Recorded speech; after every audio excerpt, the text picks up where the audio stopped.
നമസ്കാരം. മലയാളി വാർത്തയിലേക്ക് സ്വാഗതം. രാഹുൽ മാങ്കൂട്ടത്തിൽ MLA അയോഗ്യനാക്കുന്നതിനോട് യോജിക്കേണ്ട എന്ന് കോൺഗ്രസിന്റെ തീരുമാനം. നമുക്കറിയാം, വളരെ നടുക്കുന്ന ഒരു തീരുമാനമാണ് കോൺഗ്രസിന്റെ ഭാഗത്തുനിന്നുണ്ടായിരിക്കുന്നത്.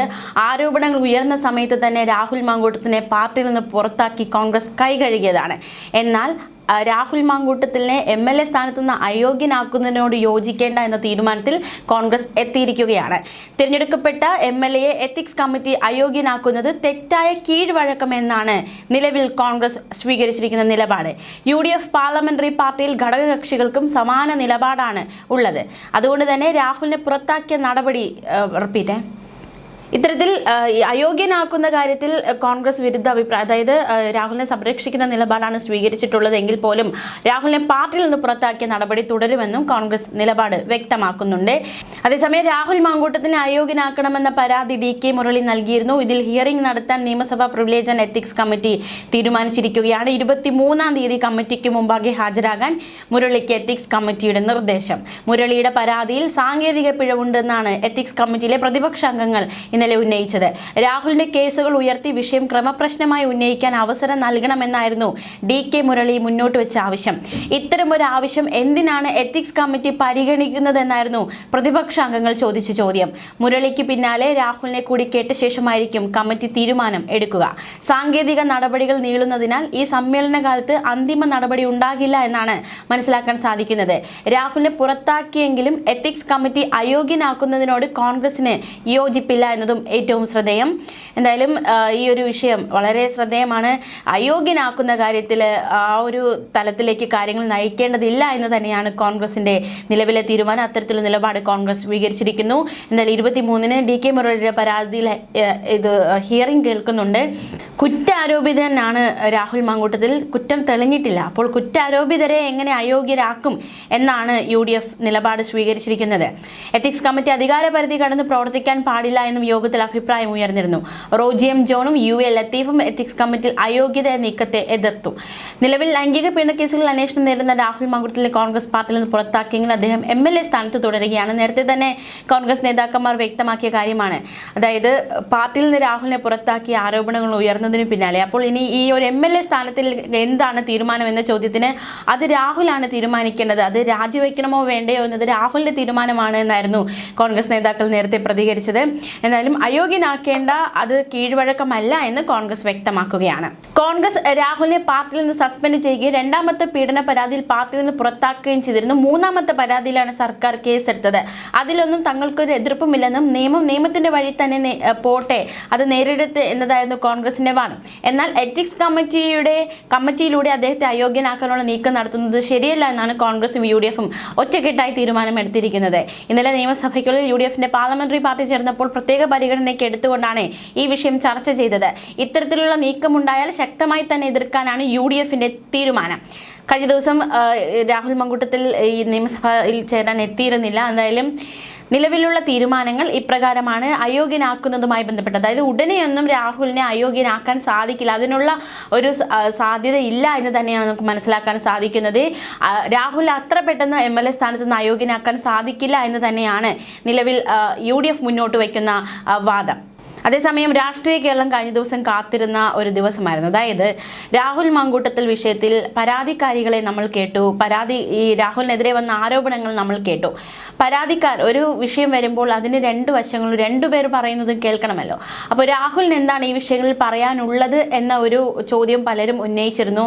അതിനുള്ള ഉത്തരവുമായി കഴിഞ്ഞ ദിവസം 24 ന്യൂസിന് നൽകിയ ഇന്റർവ്യൂവിലൂടെ തനിക്ക് പറയാനുള്ള കാര്യങ്ങളൊക്കെ രാഹുൽ മാധ്യമങ്ങളോട് പറഞ്ഞിരുന്നു.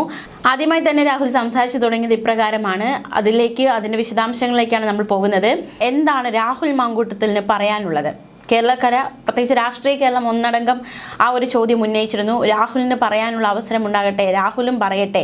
ഒരു വിഷയമുണ്ടാകുമ്പോൾ രണ്ടുപേരും സംസാരിക്കുക, രണ്ട് ഭാഗത്തു നിന്നും കേൾക്കണമല്ലോ.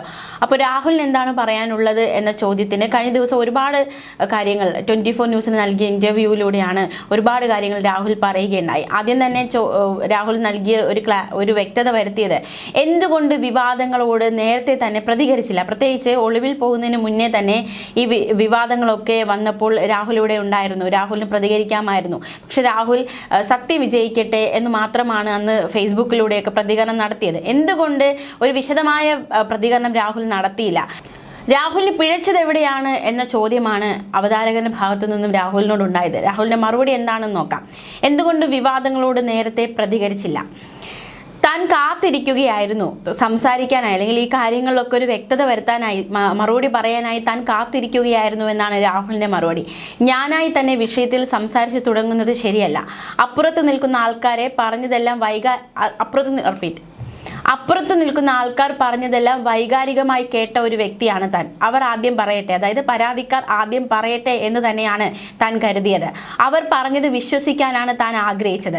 അവർ പറഞ്ഞതിന് ശേഷം മാത്രമേ താൻ സംസാരിക്കുകയുള്ളൂ എന്ന് തീരുമാനിച്ചത് അതിൻ്റെ അടിസ്ഥാനത്തിലാണ്. അതുകൊണ്ടാണ് താൻ ഇത്രയും കാലം മൗനം പാലിച്ചത്. ഈ കേസുമായി ബന്ധപ്പെട്ട് തനിക്ക് ഒരിടത്തും പിഴച്ചിട്ടില്ല. പക്ഷേ തനിക്ക് എവിടെയെങ്കിലും പിഴച്ചിട്ടുണ്ടെങ്കിൽ അത് ഇവിടെയാണ്. താൻ അവർ സംസാരിക്കട്ടെ എന്ന് കരുതി മിണ്ടാതിരുന്നിടത്താണ് തനിക്ക് ചെറുതായി ഒന്ന് പിഴച്ചത്. തൻ്റെ ജീവിതത്തിൽ ഒരു ചിരിയെങ്കിലും തന്ന് കടന്നുപോയവരെ ഒരു കാലത്തും അവർ എന്നോട് എത്ര ദ്രോഹം ചെയ്താലും അവരെ വേദനിപ്പിക്കില്ല. അത് തൻ്റെ ശൈലിയാണ്. ഈ ദിവസങ്ങളിൽ സത്യങ്ങളുടെ അസത്യങ്ങളുടെ അർത്ഥസത്യങ്ങളുടെ വലിയൊരു ഘോഷയാത്രയാണ് ഉണ്ടായിരിക്കുന്നത്. ഈ കാര്യങ്ങൾ അസത്യങ്ങളാണെങ്കിൽ എന്തുകൊണ്ട് രാഹുൽ ഒളിച്ചോടി എന്ന ചോദ്യത്തിന് രാഹുൽ നൽകിയ മറുപടി ഇപ്രകാരമാണ്. ധാർമ്മികമായി ആരോപണങ്ങൾക്ക് മറുപടി പറയേണ്ട ഉത്തരവാദിത്തം രാഹുലിനുണ്ടായിരുന്നു, തനിക്കുണ്ടായിരുന്നു. പക്ഷേ ആ ധാർമ്മികതയ്ക്കുപരി വ്യക്തിപരമായ ബന്ധങ്ങൾക്ക് വലിയ മൂല്യം നൽകുന്ന വ്യക്തിയായിരുന്നു താൻ. വ്യക്തിപരമായിട്ട് ഒരുപാട് ബന്ധങ്ങളുള്ള ആളാണ്. അവരെ എന്നിൽ നിന്നും തെറ്റിപ്പോയാൽ അവരെ പറ്റി പറഞ്ഞു നടക്കുന്ന സ്വഭാവം എനിക്കില്ല. അതുകൊണ്ട് തന്നെ അവർ ആദ്യം പറയട്ടെ എന്നാണ് താൻ കരുതിയത്. എന്തുകൊണ്ട് ഓഗസ്റ്റിലെ ആരോപണങ്ങൾ പൊട്ടിപ്പുറപ്പെട്ടപ്പോൾ താൻ പ്രതികരിച്ചില്ല എന്നതിന് രാഹുലിന്റെ മറുപടി ഇപ്രകാരമാണ്. അന്ന് താൻ പ്രതികരിച്ചിരുന്നെങ്കിൽ ആ വിഷയങ്ങൾ അവിടെ കഴിയുമായിരുന്നു. പക്ഷേ താൻ എന്തുകൊണ്ട് അന്ന് പ്രതികരിച്ചില്ല എന്നതിന് എതിർവശത്ത് നിൽക്കുന്ന ആളുകൾ തന്നോട് പറഞ്ഞ ചില കാര്യങ്ങളുണ്ട്. അത് അങ്ങനെ തന്നെയാണ്, അതല്ല എന്ന് 100% തനിക്ക് ബോധ്യമുണ്ടെങ്കിൽ പോലും അവർ പറഞ്ഞ കാര്യങ്ങൾ അങ്ങനെ തന്നെയാണ്. അവർ പറഞ്ഞ കാര്യങ്ങൾ അത് അങ്ങനെയല്ല എന്ന് എനിക്ക് ബോധ്യമുണ്ടായിരുന്നു എങ്കിൽ പോലും ഞാൻ കരുതിയത് അവർ പറയട്ടെ എന്നായിരുന്നു. അവർക്ക് പറയാനുള്ളതെല്ലാം അവർ പറയട്ടെ. തനിക്കെതിരെ അവർ പറയുന്ന കാര്യങ്ങളെല്ലാം താൻ കേട്ടു. ഇനി അവർ പറഞ്ഞതിന് ശേഷം മാത്രം പ്രതികരിക്കാം. അവർ പറഞ്ഞ് തീർന്നിട്ട് അവരുടെ ആരോപണങ്ങളൊക്കെ ഉന്നയിച്ചതിന് ശേഷം താൻ പ്രതികരിക്കാം, താൻ പറഞ്ഞു തുടങ്ങാം എന്നായിരുന്നു തൻ്റെ ചിന്ത. അതുകൊണ്ടാണ് തുടക്കത്തിലൊന്നും താൻ പ്രതികരിക്കാതിരുന്നത്. തനിക്ക് വേണമെങ്കിൽ ആദ്യം തന്നെ നിയമ നടപടികളിലേക്ക് കടക്കാമായിരുന്നു. പക്ഷെ താനത് ചെയ്തില്ല. ഹൂ കെയേഴ്സ് എന്ന് താൻ പറഞ്ഞത് അതൊരിക്കലും അധികാരത്തിൻ്റെ ധാർഷ്ട്യത്തിൽ താൻ പറഞ്ഞതല്ല. ഒരിക്കലും അങ്ങനെയല്ല. അസത്യങ്ങളും അർത്ഥസത്യങ്ങളും മാത്രം അറിയാവുന്നത് കൊണ്ട് മാത്രമാണ് തനിക്ക് ഹൂ കെയേഴ്സ് എന്ന നിലപാട് പരാതിക്കാരികളോട് ഉണ്ട് എന്ന ചിന്തയിൽ ജനങ്ങൾ നിൽക്കുന്നത്. ഒരു വിഷയം ഉണ്ടാകുമ്പോൾ രണ്ട് വശവും കൂടി കേട്ടാൽ മാത്രമേ ആ വിഷയം പൂർണ്ണമാവുകയുള്ളൂ. ഒരു വശം മാത്രം കേട്ടുകൊണ്ട് നമുക്ക് വിഷയത്തിൻ്റെ പൂർണ്ണതയിലേക്ക് എത്താൻ സാധിക്കില്ല. രാഹുൽ മാങ്കൂട്ടത്തിൽ കേവലം ഒരു വ്യക്തിയല്ല, പാലക്കാട് ജനപ്രതിനിധിയാണ്. അത് തനിക്ക് ബോധ്യമുള്ള കാര്യമാണ്.